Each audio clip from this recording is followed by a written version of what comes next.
Welcome to the S Word Live. My name is Renee Rebar, TEDx speaker, sales strategist, and author, and my goal today is to help you make sales simple and fun. Today I'm talking about 4 big issues that I see super smart women having when it comes to making sales today. So if we haven't met yet, I have been selling for the last 20 years. I've been teaching thousands of super smart people how to make sales comfortable, especially when it's a woman selling to other women. So many people come to me saying, oh my gosh, Renee, I was taught to, really hit them on the head and say, why don't you buy it now? And, say why until you cry and all these horrible pieces of advice. And I just can't tell you how amazing it is to hear from my clients how relieved they feel once they finally figure it out from me.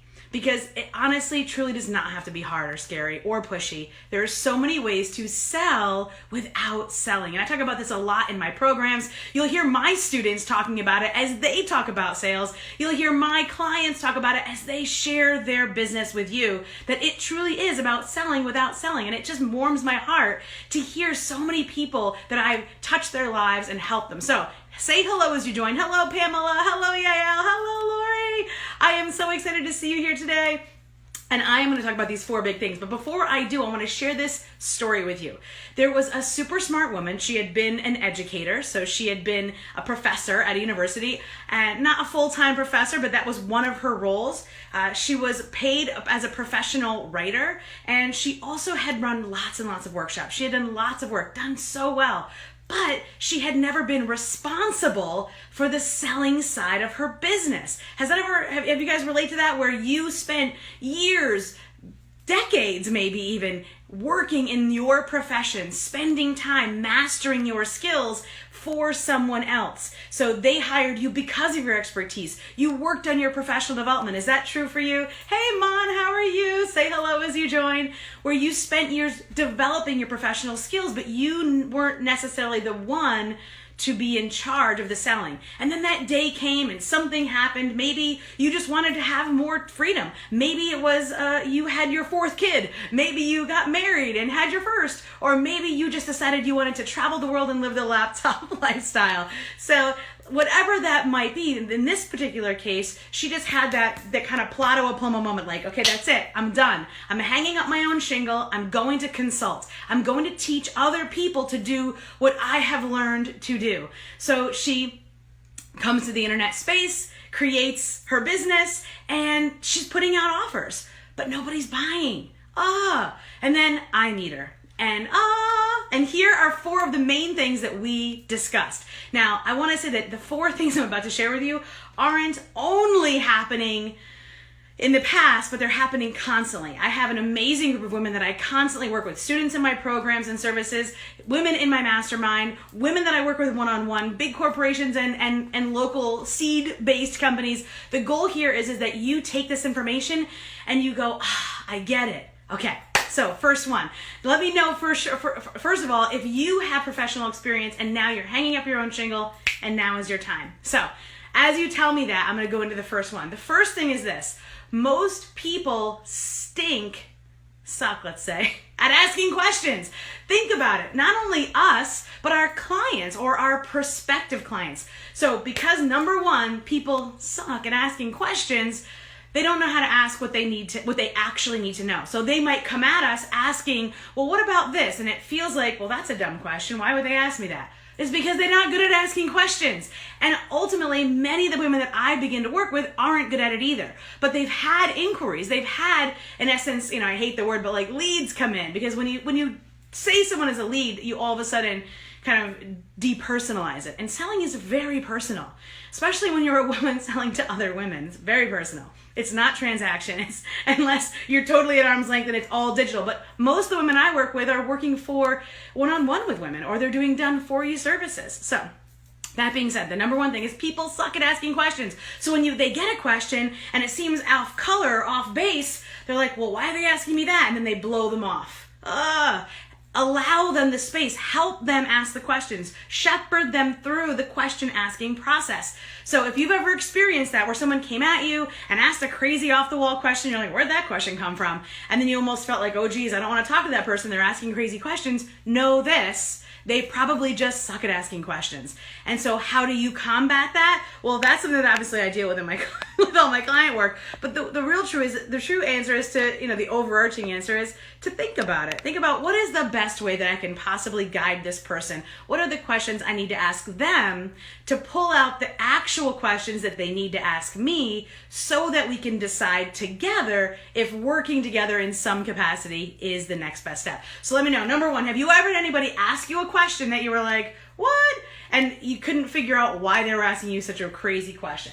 Let me know. I'm in the comments here. I've got my handy dandy technology here today. The second thing that people always, oh my gosh, I had this one written down, is when I work with smart women, oftentimes they start making decisions for their clients or potential clients before they actually ask. So this really builds on the second one, but it happens so often I had to put it in here. So what I mean by that is if someone I'm working with says, well, I don't think she has the money, or I don't think that this is right for her, or I don't think this is necessarily the next best step for her, my question to them is always, okay, well, what is the next best step? What is the next step for them? How much is their budget? And they're like, well, I don't know. Well, that means we need more discovery. So hey, Tracy, hey, Pamela, hey, Farah, say hello, Verena. So as you're joining me live, thank you for joining me. You can always ask your sales questions below as well. I am checking these comments throughout the rest of the day.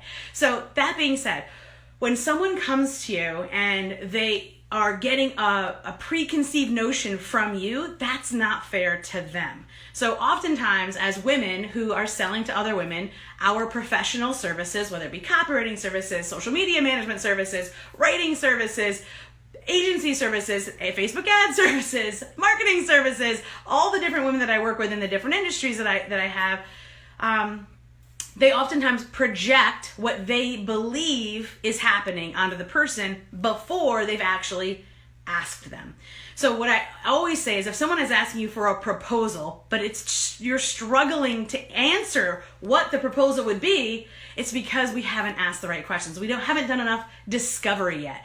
Let me give you an analogy. So if you went into the doctor and you were like, oh, my doc, my shoulder's really hurting me. Oh my gosh. And they were like, oh, it's this. Here you go. Try that. Wouldn't you feel like, don't you want to check it out? Do an x-ray, an MRI, take blood work. Don't you want to do some deeper dive work before you just zip diddy doo dah, give me an answer? Right. So that's what I'm encouraging you to do, is play that role of the doctor and don't just assume that the person that you're talking to has a specific need. Don't assume that they have a specific budget. You have to ask. So that builds off the first one. And the second one is don't make decisions for your customers or potential customers or clients or potential clients. Ask them questions.